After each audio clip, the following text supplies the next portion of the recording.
Going off video. Bye. Good luck. Good luck. All right. All righty. Well, we are so honored to be with all of you, to have all of you dedicating a little bit of your afternoon and your week to us here at Root and River. I am Emily Sicorsi. I'm the co-founder. And I'm Justin Foster, co-founder. And we also have Jen Lawhead, who's our Chief of Story, and Kat Weiss, who's our Chief of Staff, joining us. And they act as our audience ambassadors, and they chime in with questions and follow-ups and clarifications and all that good stuff. And I'm so excited. I don't know if you can feel my excited energy, but I am so excited, as I know Justin is as well, to welcome Misty Megia to Being Marketers. Welcome, Misty. We're so excited to have you. I'm going to introduce Misty. I'm going to tell you a little bit about her because she's incredible. I'll start out by saying she's one of the most creative and inventive people I know. And you've seen her, she just, on screen right now, she radiates joy and happiness. And that's something I know that I need in my life. She, in addition to that natural spirit of hers, she's got more than 2 decades of experience in marketing and branding and audience engagement, channel building, for a variety of companies across different industries as well. So she's worked in hardware, manufacturing, software development, green energy, education, nonprofit, many others. She is an expert at creating new revenue streams, developing brands, streamlining operations, and she is fantastic at just bringing new eyes and new energy to what she's doing. We first met a couple of years ago, and we were introduced because we were both, maybe it was like 3 years ago now, we were both going to be presenting on marketing. And so I think we both called each other with some skepticism. But we immediately were like, oh my gosh, you think the way I think, and this mutual admiration. In addition to all of her accomplishments in marketing, she is also a very talented director, performer, and choreographer in the theater world. She's incredible. And she just recently stepped out of her corporate marketing role to begin helping high achieving individuals with the art of performance as they give keynotes and as they speak. She's now the CEO and creative producer of her own company. So welcome, Misty. What? I don't know if I can follow that bio. I'm just gonna head on out. And thank you. And I think when you think about the purpose of why we do these webcasts, Being Marketers webcasts, it is to show the human side of marketing. And when I first met Misty, I was surprised that she was in marketing because she seems very not cynical and very not burnout and jaded. And, corporate marketing is a grind. Our latest post that will go live maybe today even is, why is marketing so hard? And because it's supposed to be. And I think what's amazing about you, Misty, is that you have navigated the various components of your life and career, but you've done it in a way that it seems to continue to bring, you continue to find joy. And I'm sure you've had your low points. Maybe we'll get into some of those as we go here. But yeah. I think there's the main lesson for why we wanted you to have you on is if you are in corporate marketing, there is a way to do it and still be happy. And that's what you're kind of a reflection of that idea. Oh, thank you. Thank you guys. You guys I have a lot of makeup on, so you can't hear me blushing. Oh. Thank you. I do. I'm very purposeful about finding joy, and absolutely I have those low points. But to me, I think it's, you choose, right? You choose in the morning, okay, what am I going to focus on? What are the 3 things that I'm appreciative for or grateful for today? And it just kind of flips your mindset when you get into that negative space. So I've always tried to really be conscious of the energy I bring into an environment. That's great. It's obvious that you work on that and are so intentional about it because it comes across. So we had an awesome prep call in the preparation for our discussion today. And so we have a ton of questions that we are so excited to dig into. So I want to start with our audience and with you talking about how you kind of manage marketing, because you have a great approach, especially at the outset. So if anybody who's joining us is just kind of beginning, maybe it's a new project, maybe it's a new role, maybe they're joining a company or they're starting out on their own, but how do you typically begin that process of marketing? Tell us a little bit about your approach. Yeah, for me, and I'll try to tie in the theater aspect of it as well, since we're building those binds right now. For me, I really think when I started kind of reeling in my process, it kind of is based in the theater world. And if you think like as an actor, we do a lot of character study to understand who we are portraying on stage, right? Understanding what their background is, who they are, what their struggle is, how they overcame things. And that is the same thing that you do when you're marketing, right? You have to understand your audience, understand who they are, what their background is, what they're struggling with, to know if what your offer or your campaign is going to solve those issues. And if you're not going to solve those issues, then they might not be the right customer fit for you. But you have to kind of figure out their story and their pain points and who they are as individuals and have empathy for them in order to resonate in your marketing, right? Mm-hmm. So it's a lot of character study for sure. So what happens if you don't? If you don't do that? Because that's different. Most people don't think of marketing that way. So what happens? Like, how does that change the fruit of the effort? Love it, Justin. Yeah, for me, I think a lot of times I see people cast this wide net. They just want everybody to like be their customer. And if you're not narrowing it down and you're not understanding your customer, then all of your messaging is just not resonating with anyone. You end up being so broad and so generic that it doesn't land, and somebody doesn't think in their mind of like, oh, that's for me. That's what I'm really having a problem with. They get me, they understand me. But if you're just kind of saying, hey, we help everybody, like come work with us, we're great marketers, it's like you're a dime a dozen, right? And so you have to figure out what your differentiation is, and understanding your customer is where you can start identifying that differentiation for sure. So I want to dig in there a little bit. So sure. Understanding that customer, you talk about character analysis, which is a great analogy. I love it. How would you go about that? Like, how you're in the role, like how do you dig in? What are some things that you do to really get in and understand the audience? I am a geek on research, like a major research geek, and it's just anything that helps me get data of any sort. It doesn't hurt that on the other side of that wall is my husband, who is a research marketer. So he takes, for like large company, he does all of the research to help them figure out how to market to their potential clients. But for me, it's like asking the right questions. I have worksheets that I'm surrounded by, that I like interview the top clients that I love and the people that I think would be my ideal clients. And I just make it all about them, so I understand what they're going through and what their needs are. And then, doing observation. Like sometimes people will say one thing like, oh, I'm really struggling with this, but you're looking at all their posts and you're like, no, you're actually like, the issue is here and you just haven't uncovered that. So through observation, through asking the right questions, through really understanding the pain points and what motivates them to make a change and what they value in life, those kind of things help you develop the story in your marketing. Cool. Yes to all that. And how long does that take? And how often should you do it? Just as another follow-up to that. Yeah, for me, I actually, just launching my own brand, I actually gave myself 3 months before I wanted to launch anything. And that's just because I wanted to really dive into who my ideal audience was. And what was really surprising to me, that when I first dove in, I had a complete idea of who I thought my audience was. And as I started digging, I was like, oh, that is not my audience. Interesting. And so it helped me really fine tune and pivot what I was marketing and why I was marketing and to who I was going to be marketing to.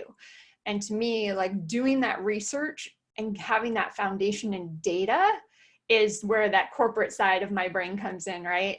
And meeting with my theater mind of like, okay, now how can I creatively like approach this? That's where that like fun happens. But it's all really needed to be based on the data and the information that reveals itself. You can't have a mindset that this is exactly what is going to happen, this is what my customer wants, without having any background and information to really base those opinions on, right?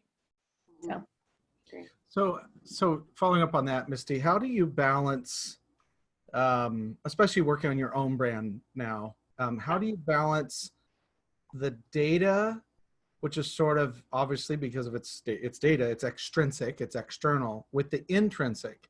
So I would put it down to like messaging. So our definition of a message is what your heart has to say to the world. Yes. The corporate definition of a message is essentially some variation of what do people want to hear to buy your stuff. And so there's a juxtaposition or a paradox there sometimes between like there is in all things, between the art and the data. So let's put it that way. How do you balance the art and the data of your marketing? Right. For me, it really, I'm trying to think of a good example. So when we were at T-Sheets, it was a time tracking software, right? And you're thinking, okay, like obviously I had numbers to meet and goals to grow the business. And really like digging in, they thought, hey, our product is for everyone, just sell, sell, sell. And I thought, okay, let me first start asking some questions. So I started looking at the information of who was buying the product and what they were doing with the product. Because there's one thing to buy the product and then not use it, which some of us do, right? We'll buy like a technology and then we're just like, yeah, that was fun. And you forget about it and keep going with your job. You're like, oh, that wasn't what I needed. But who was actually using it?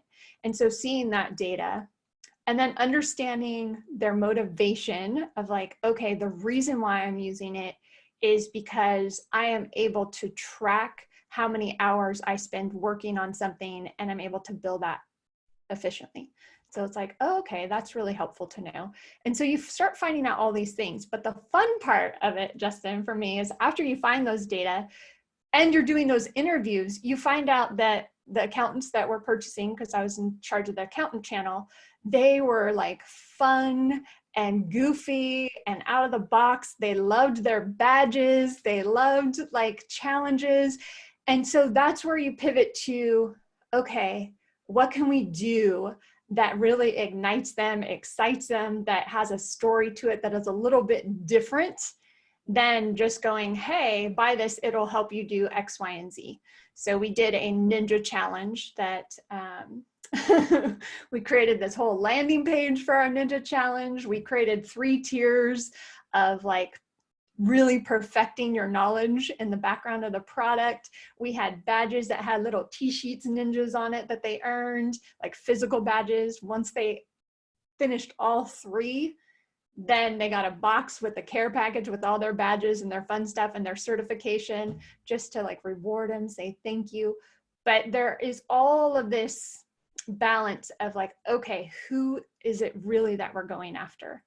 And through like focusing on that and figuring out, okay, now what are the fun elements that I can play with and dream and kind of like marinate something that is different for this group than just going out and saying, buy our product, we're great. It's good for everybody. Yeah, everybody is not a target So audience. Right.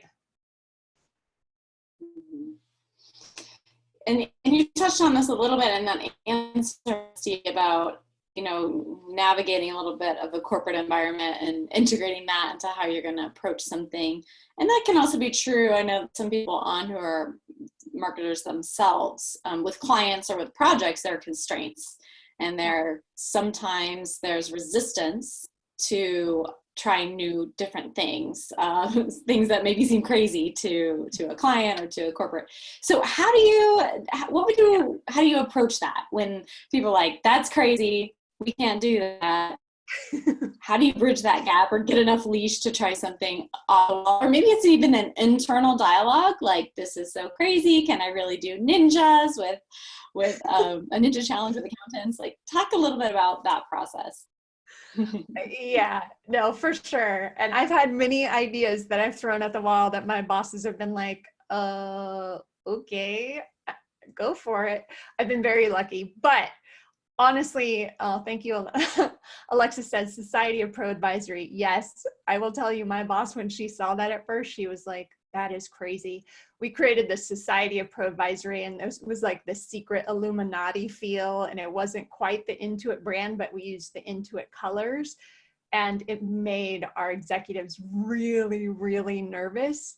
But we knew, like, in our core that, thank you, Matthew. Everybody's like, we loved it. It was an amazing society. We knew to our core that our audience, like, we love them so dearly. And they were, I truly believe that the accountants are the secret sauce to making businesses successful. And we wanted that feeling of them knowing that they were the secret sauce. So we felt like they were a secret society. And so we went all in and created the Society of Pro Advisory. But when I was pitching that to our boss, it was something that was really like so off brand and so different than anything that they had ever done. It was kind of like, oh, I don't think this is possible. But I did not pitch that until I was probably about 4 or 5 months in. And we had already proven ourselves in all of the other campaigns that we had done that were in line with the brand.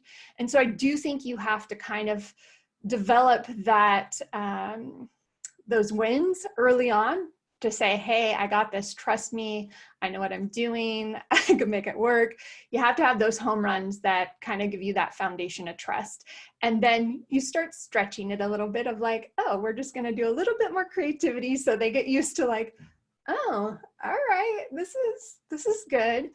But once, I will tell you, once that society launched, it was so successful that my boss came back and she goes, are you going to do this at every event we have? Like, you need to do this at every event. I was like, but she was scared up to the day that it launched of like, oh my gosh, what is going to happen? But if you base it on your data and you say, hey, I know this group, here's the data, we've done some test groups of this, here's how it resonated, here is the feedback that we got. So we did in-depth interviews with our accountants, and we took quotes from them about how it made them feel, and then we presented that to our, our executives. So it started just helping them have this foundation of like, oh, okay, this is going to be okay. Even though they were still like, oh, this is a risk. I think it's interesting, Misty, here too. This is where, again, this is an observation where your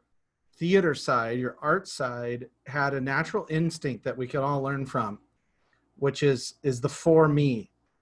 Like, people have to say, what is this for me? So it doesn't matter how big your movie is or how big your giant brand is or how little it is. It has to have enough for me in it that the person that's consuming it feels like you're speaking to them. And I don't know if, maybe this is a broad statement, but I don't know if you can do that if you don't understand what moves people. And that's, I think, where the art of this comes into play. Like, yeah, it's not enough. It's not enough to, I think a lot of brands are kind of, especially big brands, are more like Michael Bay movies, just lots of explosions and, thin plot lines and ridiculous ideas, but they got a crap ton of money. So they're able to, make it that, but it takes true art to be able to craft something where someone says, oh, this is for me. Justin, I so like, exactly. And it can't be about you. Like, it can't be about, hey, we need to grow. Hey, we need to do this. Like, that has to be like in the background for sure. But the foreground is really all about the client and how you can help them and how you can help them achieve what they need to achieve. And a lot of times, and like I said earlier, like drop out, like drop the client perspective of like, hey, this is not for everybody. Like that's okay. Having it be exclusive is great. But when you are like really diving into your clients and you truly understand what they need, you are being of such service to them. And I'm such a proponent of just giving. And eventually it'll be like, I need to work with them. I need this product. Somebody asked too, what was the Ninja campaign? Was the Ninja campaign targeted at existing customers? And Samantha asked that. And I do want to answer that too, if that's okay. Yes, please. It was, Samantha, at existing customers, but it was the customers who were not using the product. So they had downloaded the product and we saw no use. And so for us, it was just like, okay, we know this will help them because we see what kind of niche they're in, because they've answered some questions for us, but they might not be using it because they don't know how. And once they figure out all the tips and tricks, then they'll know how to use it. And we know that accountants, they love to know a product inside and out in order to recommend it, in order to use it themselves. Like we all do. We all need training in those things that we've consumed. And so, yes, it was targeted at existing customers, technically, but it wasn't those ones that were using the product fully.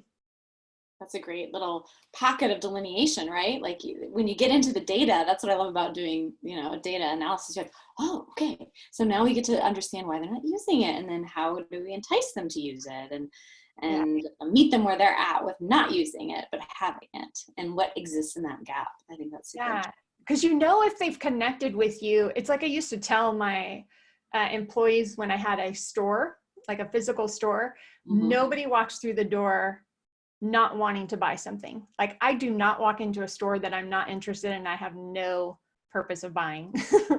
I walk in the store, I might not know what I want to buy, but I'm in there, right? And so somebody might download a product or connect with you, but what you're saying hasn't resonated yet, or they don't have enough information yet to make that decision. And so it's your job to educate them on all of the pieces and parts to help get them to the decision that helps them succeed at their next level, right? Yeah, it's interesting too. You use the term education, and that's a common marketing term. Like we need to educate the marketplace. But one of the things I've noticed in listening to you and kind of watching how you do things is there is a lot of adult development theory kind of infused into your approach. Yeah. I think a lot of people, when they say educated, it's a little bit like companies that say we need to get our story out. We need to educate the marketplace. It's all sort of this blunt force trauma, as we call it. There's not a lot of super patronizing and assumptive, and yeah, exactly. And so I think that if you're going to think in terms of educating the marketplace, as you said, and you're going to need to do that, especially if your product is something that's maybe to satisfy a deeper need that they might have. Yeah. This is where we talk about your it's an agrarian approach, not a hunter approach. It's not go out and kill it and eat it. You've got to grow it. And if you don't have the money or the time to do that, then you've got a different problem that marketing really can't fix. Yep. I could listen to you and Emily all day long. This is why people need to continue to follow you and just joining these conversations. You two are just incredible people. I really am a big proponent of education. I actually took a break from the corporate world for a little bit and went and became a teacher. And through my certification and getting what I needed to be a teacher, I love it so much. I think education is the key to unlocking any success. And I'm a geek about learning things myself, but in my world, I've always looked at the bigger picture of what they need. Yes, if it was time tracking, or if it was QuickBooks, or if it was, a Sleater conference or whatever it was, what can we do that fixes their other issues that maybe we don't fill, but I can connect them with the people that do. So if they're having issues with marketing, let's do a marketing class. If they're having issues hiring the right staff, let's get the best expert in to help them understand how to staff appropriately. So you want to look at their whole journey and understand like that you get to play a part in that. And that's like an honor. I think it's a blessing to be able to go, like it lights me up helping people in that capacity. It's just like, I don't have to have all the answers in the software that I'm selling, but I know a lot of phenomenal people like that's here and so the people in the feed that I see that I'm loving, that we can, as a group, really help each other rise to the next level. Awesome. Yes. I love that, you know, being a part of somebody's journey and sort of thinking of it that way and just having that sense of humility and honor. I want to switch gears a little bit because we've kind of looked at it through the corporate lens, but I want to switch to like the personal brand or maybe the solopreneur, that mindset that's just starting up. And there's this idea of, you know, it's great to be known, like, you know, be a big brand and be known already. But I also think that it's really good to not be known yet. And so those are just two different polarities when you're thinking about marketing and how to attack it. Can you talk a little bit about when you're not a known brand and you're kind of just, you're trying, what are some of the advantages or the opportunities that exist with that? And this also, I think, applies to personal brands. So maybe you're working inside of a big corporation, but you still have your personal brand, right? And so sometimes we want to enhance that. So maybe speak in a little bit to those opportunities. Yeah, no, if you have your personal brand and you're an entrepreneur, the thing that I love is that you can take greater risks, I feel, and you don't have that chain of command that you have to get like 100 approvals on to launch something. So that's kind of nice.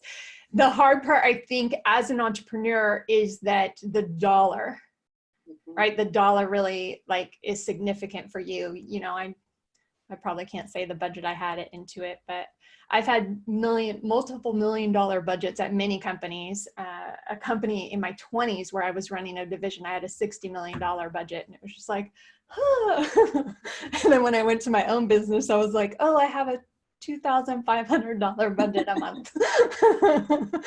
And so you have to get creative, but that's where the fun in it comes, right? We did a Madden tournament, and I just started thinking, it was a video game store that I had in the Silicon Valley. EA and all of the developers are in the Bay Area. So we did a Madden tournament, and I started thinking about the experience from beginning to end. And I was like, okay. So we made on the floor, we made all of the lines for the yard lines, right? We had a center field with our logo on it. I got a drum corps person to come in and do the drums as people were walking into the space. We had my niece, who was one of the top 9 on American Idol at the time, come in and sing the national anthem to start. And this is a video game competition, right? And so you think about the experience beginning to end, and everything I brought in, like the only expense I had was the gaff tape for the floor. And so as the entrepreneur, you have to tap into being more creative. But that's where I think like you can start looking at all these different sources of how you can be creative. Like, don't look in your own niche. I always love to look at outside niches and going, oh, what are they doing that I could just take and twist and adjust and make it my own? Because sometimes just coming up with the idea on your own for some can be really challenging. Yeah. But you start looking at different ways that you can like just develop something like yummy and different and the experience end to end. For the corporate side and developing your personal brand within a corporation, I am such a big proponent. I was often asked to wear the t-shirt of the company that I was at with the logo. And I actually ended up putting it on my contracts to say no. And the reason why is that a lot of times I would go to events and I'd be meeting these C-level executives, and I didn't want to be dressed in a t-shirt. It just felt like I was too casual for my personal brand. And I loved wearing dresses and dressing up. And so I knew my personal brand was a little bit more polished. I had always been that way. And so I was like, no, this is who I am as an individual. Like, I like to show up. I like to try to get pretty. My hair is like crazy today. But I just really think that no matter if you're in a corporation or outside of a corporation, starting to understand who you are as an individual. Like you, Emily, are great at like the pop of color on your lips and your earrings, and you're like super festive. I will say, Justin, I miss your hat. I'm kind of a little bummed that you're not wearing your hat. It feels weird to wear it inside, to be honest with you. I feel like I'm waiting for my grandmother to admonish me for wearing it in the house. So, because I grew up on the ranch, and you wearing your hat in the house was not only disrespectful, made you look like a amateur. So You were showing off your long COVID locks. I knew my long locks. Long locks. Your glasses can easily be a brand as well. Yeah. But you guys have these personal brands that like are clear. Yeah, and I think when you're taking the corporate side, when you have a strong personal brand, it gets you out of being the help. Meaning, I've seen, in my own experience, but also over the last 18 years of doing this, the marketing leaders being treated like the cleaning crew or like the short order cook for the executive's latest whim or the whatever. And when you know who you are and you are able to create a footprint that buys you time, might get you a little bit more money, it allows you to take a few more risks.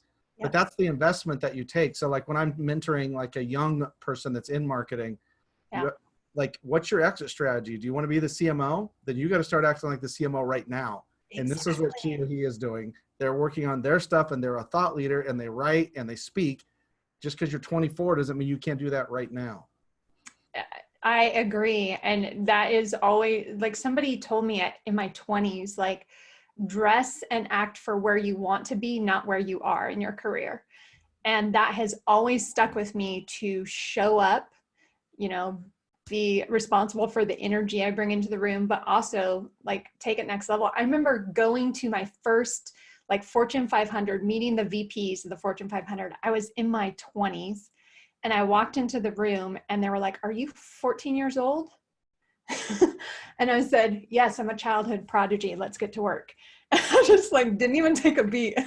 Like inside I was having a heart palpitation of like, oh my God, I'm meeting VPs of a Fortune 500. Like, how am I going to deal with this? But you have to just act like, take that acting skill and go, yeah, I got this. No problem. I'm here. I deserve to be at this table. So I want to switch. So the title of this whole webcast and all the content that we produce is Being Marketers. So it's both the marketing, but it's also the being. And we like to focus on that too. Yeah. And I'm super intrigued because you mentioned that you took a step away from corporate and decided that you really wanted to explore being a teacher and learn and get certified and become a teacher. So I would love for you to share a little bit about that, that process or the moments that kind of led up to where you're like, I need to change something in your life, and then like how you kind of did it, because it's hard to make big changes like that. So it is. Yeah, no, the first time I stepped away and I became a teacher, I will say that I was traveling probably 3 weeks out of the month. And I had nightmares where like I went missing and nobody knew where I was. They just thought I was traveling for business. Just like, ugh. And I also was doing theater at the time. And so I would be cast in shows and be like, hey, just so you know, I could make a week of rehearsal before the show opens.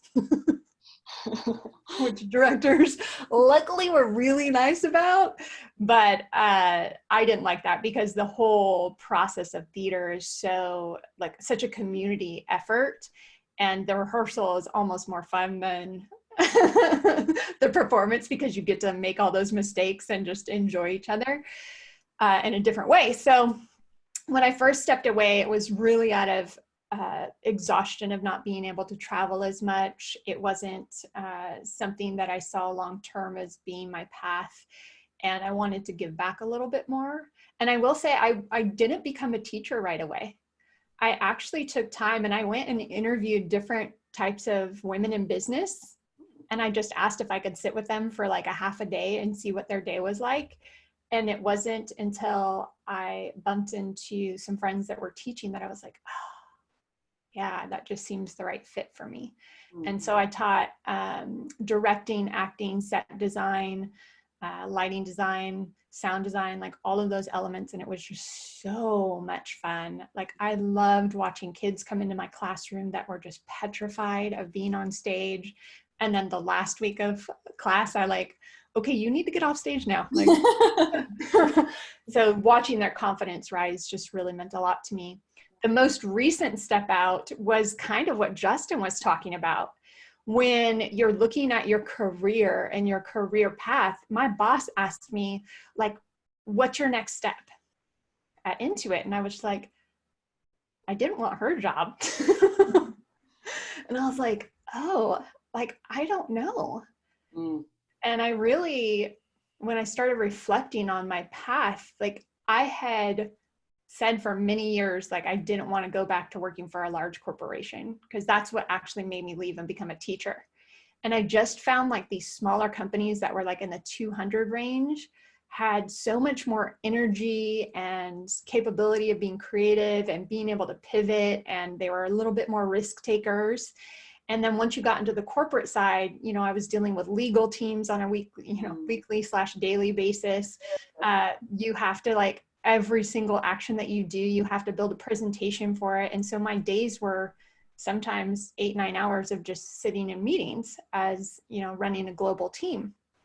And so it just became this spot that wasn't filling my joy as much as I wanted to. I still loved my customers and I still love that community to no end.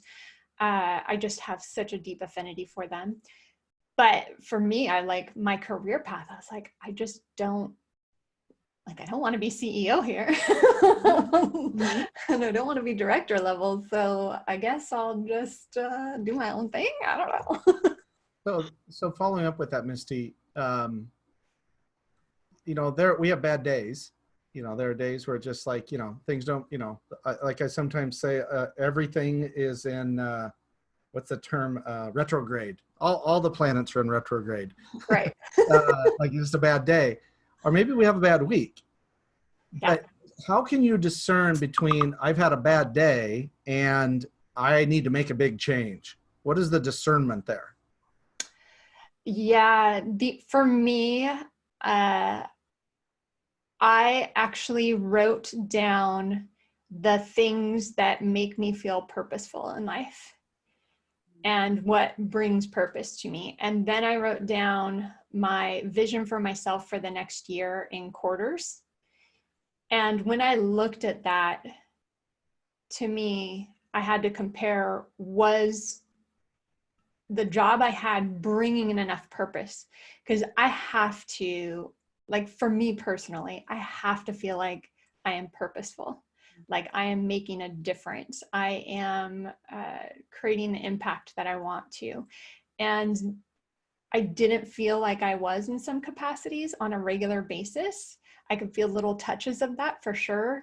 But when I looked at the things that brought me joy, like it was creativity and art and teaching people and really connecting at a deep level. And I think because I had grown so much in my career, the further you go up in corporation, the further you actually are from the customers. Mm-hmm. And it was that connection that I started missing. And I started missing like, hey, I used to be on the webinars teaching and bringing all these experts in. And now I'm, you know, my team is doing that, which I loved my team and I still do. I write them on a regular basis. Shout out to my Intuit squad. But as I grew further and further away from that, I felt like my joy was diminishing a little bit. And it's really important to me, as we started off this conversation, to have that joy and that purpose and feel like, okay, I need to make a decision. And it was a tough decision, guys, because they, you know, it wasn't a bad salary. And the benefits were some of the most incredible benefits I've ever had in my life.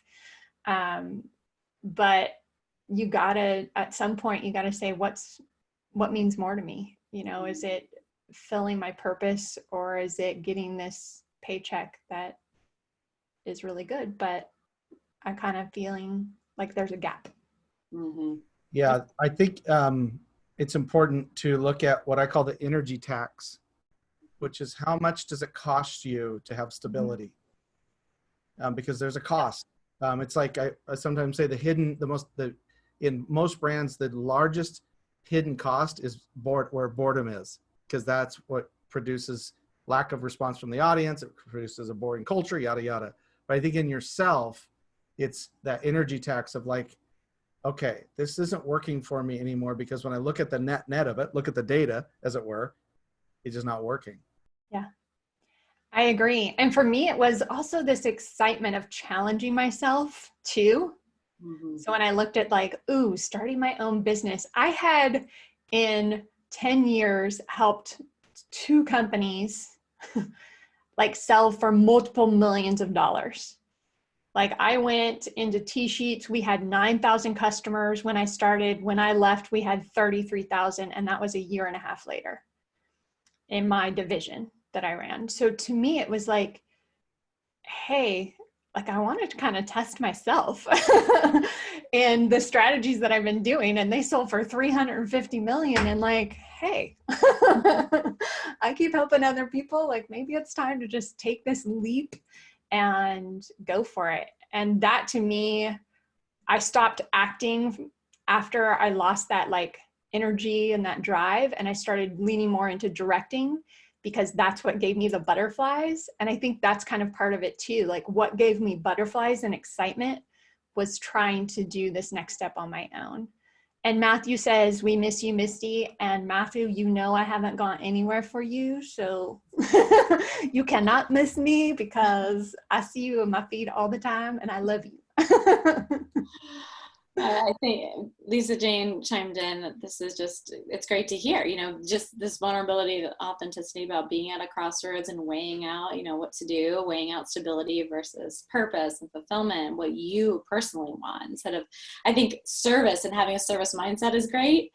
But sometimes I found myself in my own corporate career, like you just get into that service mindset and you're serving others all of the time. And then there's a point where well, I know I said, like, what about serving my greater purpose? Not serving me necessarily in a selfish way, but like serving what I think I'm here to do. Or even if I didn't know that, Yeah. I didn't fully know that when I stepped away from corporate, but I knew enough to know that it wasn't there.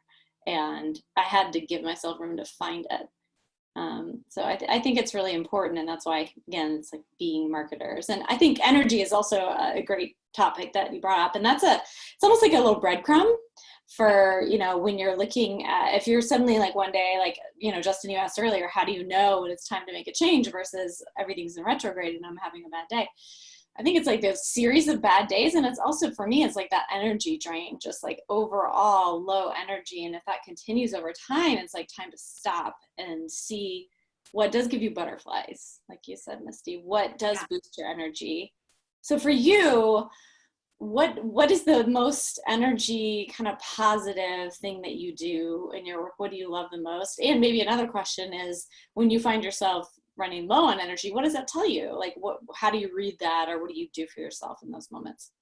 Yeah. And I think that for energy itself, there are going to be things, especially as an entrepreneur, that you have to do that you're like, oh, this sucks. And there are things in a corporate world that you're like, oh, this sucks. But it is about balancing that and seeing that you have more things that bring you energy than bring you down, right? And to me, my number one thing truly that brings me joy is teaching. Like, just without a doubt, I am a person that as soon as I learn something, I go and teach it. Like, I just want to share everything that I learn all the time to help anybody else succeed. And that has to be a baseline in what I do in my life. It just, without a doubt. And so when I started getting further and further away from being the teacher, I was still getting to do keynotes, and I did a couple breakout sessions every now and then, but it wasn't enough for me. Like, I like that connection. I love seeing people have that aha moment. I mean, it could be the stupidest thing, but I'm just like, oh, I got to share this with you. But I know that has to be a part of my day. That is what brings me energy. And if I can balance and have more of that in my life, then I'm all in 100%. That's great. That's great. I love that you talked about a baseline, like where's my baseline? And my baseline is teaching and sharing and giving people opportunities to learn. That's great. So we had Tracy asked, what is your root belief, Misty? So that's, we got to work with Misty on this a little bit as she took a step out from her corporate and started her. So, I recognize that handwriting. can I just say that these two marketing people, I love Justin and Emily. And the fact that when you do a meeting with them, if you guys haven't already done your meetings with them to help, that their notes come back in Emily's art. And it's just like, I just keep this on my desk because it makes me happy. And it's like, Glad. For me, I really think my root belief is that education can grow you past your current perceived boundaries. Mm-hmm. I grew up in an extremely poor family, and without my tenacity of continuing to get educated and trying to work to get a degree, and that's like financially to have the money, I really honestly believe without my theater degree, without my acting degree, without my directing degree, I wouldn't be where I am today.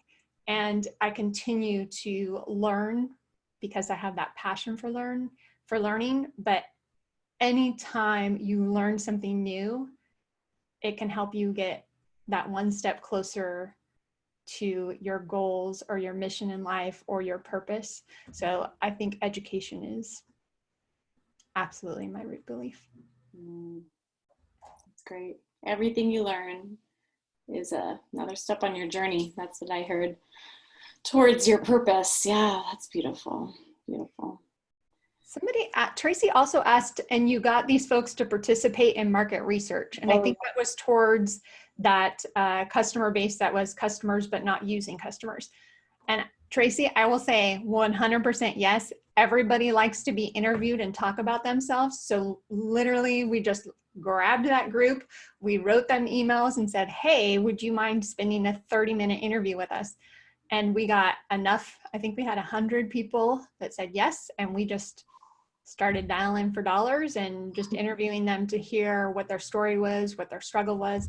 And so that's what we ended up developing the campaign around. But 100%, it's very easy to do market research. I think people get nervous about it, but you just ask a bunch of people, there's gonna be somebody that says yes. That's great. In just a minute, we'll open it up for more questions. So as we're having these last couple questions, definitely type yours in chat or, think about what you'd like to ask Misty. But I want to pivot into sort of marketing today. What do you see? What's kind of going wrong in marketing, or what's going right, or maybe kind of both of those? They're always connected, right? What's going right and wrong? This lovely experiment that we're doing in the world today. I think there are a lot of things that are being discovered that I'm really loving right now. And a lot of people are finally seeing like virtual events and virtual education and all these things that they could be doing that they didn't have access to before. They thought, oh, I want to do an event with my members or do this. And they thought, oh, I need to go rent a place and I have to pay for food and beverage. And it's like, you don't have to do that. And so I've been doing virtual education for at least 10 years now. And so to see people have this aha moment that it can actually be tangible to what is right in front of them. You can do it for free almost. So I love that it's leveling the playing field for some small businesses to be able to bring their members in or potential prospects or clients in this virtual environment. I'm just so about that, and amen for these ahas for sure. Yes. That being said, I think I've attended a lot of virtual environments. It has grown by 1,000% per forms that virtual events since COVID started. Wow. And I think that as I attend these things, people are not being, not putting their best foot forward all the time. And I have seen a lot of cameras that are low and going up people's noses and looking at ceilings, and or have like laundry stacked behind them, and they're a marketing person that's like giving a talk, and you're just like, can you at least shut your closet doors and remove your dirty laundry? Like, just take a little bit of time. So I want people to understand that this is a medium where you can show up branded and as yourself and still have that conversation behind you that represents that brand. So everybody, make sure your camera is at eye level or slightly above. I love your noses, but and then the green screen thing kind of drives me batty, because you have to have a good distance between your green screen and you, and it has to be really well lit, and you have to be well lit in order for you parts of your head not to disappear. Like you can have more fun showing up in your own space if you take the time to kind of develop that space. Oh, and yes, I created an article for everybody here. It isn't easy. Matthew says it's not as easy as one would think, and it definitely isn't easy. It takes some time and some playing around with different things. So, yep. And to that end, yeah, I think that. So I love what you said about level the playing fields, Misty. That you go back. Well, let's put it this way: you can use you can if you're a solo practitioner, you can have an awesome business system, accounting system. You can have a great email system. You can automate social media. There's all these tools, but all tools require details.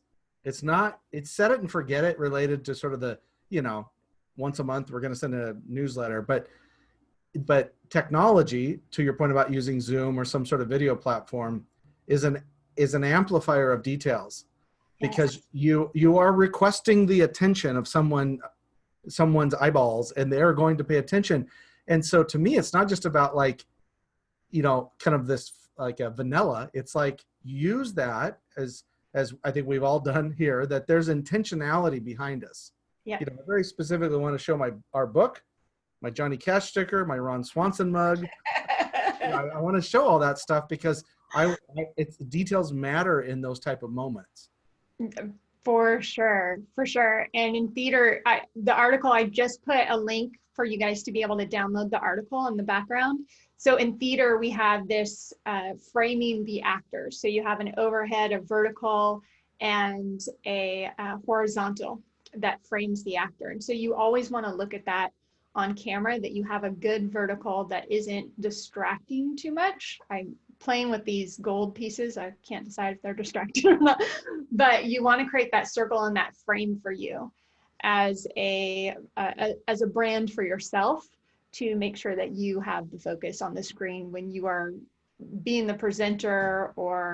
And that's not to say that you can't be raw and fun and who you absolutely are in different moments. I'm just saying, if you're working with like a lot of the events that I'm seeing, you're putting yourself in a brand in a professional situation a lot of times. And I think that's where you really need to kind of take a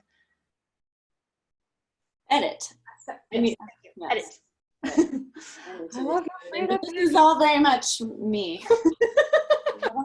a little beautiful mindish. So we just have one more minute. Again, if you have any questions, go ahead and type them in the chat, and please follow that link that Misty typed in to get her article on how to build a beautiful background. I know we could probably all benefit from that. I'm going to check it out for sure. And other than that, Misty, tell us a little bit in the last minute here. I don't see any questions coming in. So tell us a little bit about what you're doing now and how people can find out and connect with you and learn more if they're unfamiliar. Yeah. For now, I am teaching public speakers, which has been like right after this, I'm teaching 2 different keynotes for some upcoming virtual events. In the last 3 weeks, I've trained 65 speakers. Holy smokes. So it's been so much fun though. So I am really helping them create their persona in this virtual environment. I'm helping them tell the right stories. We have this thing where we call it raising the stakes in a presentation, and helping them raise the stakes to not tell a flatline story. Stories sell so much better than a bunch of data. So kind of working in all of those pieces and working with phenomenal speakers and just helping them give profound presentations. Awesome. Great. And where can people find more about you? MistyMegia.com? Yep. Right. Cool. Very good. Well, thank you so much for taking the time and being with us. I love you guys. Thank you for having me. And thank you everybody for this beautiful, loving feed on the side. I appreciate it. So. And we'll be sending out the recording to everyone. So you'll be getting Misty's that link too. Yeah, and Misty's link. And also just a couple of heads up, September, we are doing, so we rotate with BEMA, being marketers, between interviews and just conversation. So Emily and I and Kat and Jen will be discussing on the 3rd of September the frustrations with messaging. So Nice. this is again designed if you're a marketer, what are you dealing with that? And then in October, our next CMO real marketer is John Hardesty, who as of this recording had left Nutrabolt as their CMO. Nutrabolt is one of the largest sports nutrition companies in the world. And is maybe by the time we get to October, he'll be a CMO someplace else. But so we got him lined up, and Misty, this was one of those conversations where I would have been totally cool with like a Joe Rogan level, like 4-hour conversation. So thank you. Likewise, I could spend hours with you guys. So thank you for having me. I adore you both. We adore you. All right. Thank you. Okay, everyone. Bye-bye. Bye.